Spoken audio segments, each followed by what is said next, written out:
parole aux associations.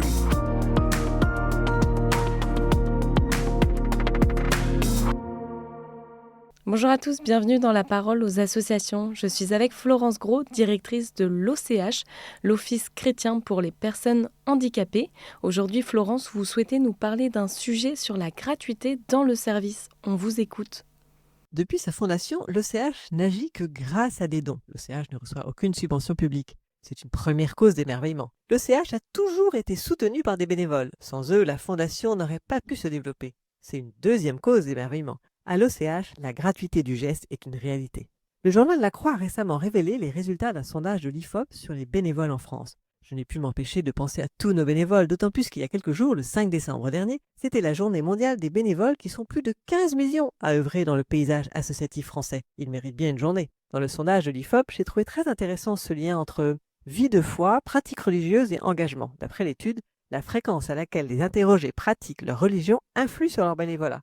Plus la pratique est importante, plus les Français sont disposés à donner de leur temps. Un pourcentage est assez éloquent. 50% de ceux qui assistent de temps en temps ou au moins une fois par mois aux offices religieux disent que leur foi est un moteur d'engagement auprès des autres et que cet engagement renforce leur foi. Donc la foi engage et l'engagement nourrit la foi. Le sondage montre clairement que les catholiques sont nombreux à avoir un bénévolat, mais alors qu'en est-il des bénévoles de l'OCH ?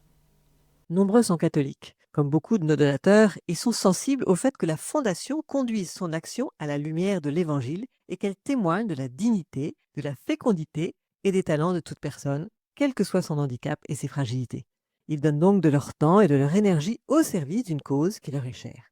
Beaucoup d'entre eux sont intéressés par une action en particulier et ponctuelle. Je pense par exemple à ces équipes de femmes qui préparent les journées pour les mamans concernées par la maladie ou le handicap, ou aux papas qui organisent les randos des papas. D'autres bénévoles animent des groupes de partage ou d'amitié. Nos bénévoles sont plus ou moins visibles, comme ceux qui prient aux intentions de l'OCH ou qui nous aident dans des tâches administratives. Ils sont aussi essentiels pour la mission. Et puis il y a ceux qui viennent à Lourdes pour accueillir les pèlerins handicapés qui auront besoin de se poser dans une ambiance chaleureuse. L'OCH est en réalité entouré de plus de 300 bénévoles qui partagent leur savoir-être et leur savoir-faire. C'est magnifique. Est-ce que cette générosité finalement n'étonne pas un peu étant donné qu'on est dans une société où la gratuité est très peu présente ? En effet, je suis toujours frappée des retours des bénévoles. Ils sont enthousiastes, heureux, attachés aux personnes qu'ils ont rencontrées. Saint-Exupéry disait « Quand tu te donnes, tu reçois plus que tu ne donnes, car tu n'étais rien et tu deviens ». C'est probablement ce que nos bénévoles vivent et c'est probablement aussi un beau moteur pour donner fidèlement. L'appel de Sainte Mère Teresa résonne toujours dans ma tête. Donne tes mains pour servir et ton cœur pour aimer. Un appel pour chacun de nous. Je dis chacun de nous, car je pense que le bénévolat doit être aussi possible pour tous. Saint Jean-Paul II nous le rappelait en disant « Nul n'est assez pauvre pour n'avoir rien à donner, nul n'est assez riche pour n'avoir rien à recevoir ». Je rencontre très souvent des personnes handicapées qui souhaiteraient rendre service. Alors comment l'OCH peut répondre à cette demande ? Alors quelques exemples. L'année dernière, Théophane, trisomique, avait déposé sur la plateforme Ose la rencontre, que nous avions créée à l'occasion des 60 ans de la Fondation, le rêve de servir des petits déjeuners à des personnes de la rue. Grâce à Ose la rencontre, il a pu réaliser son rêve.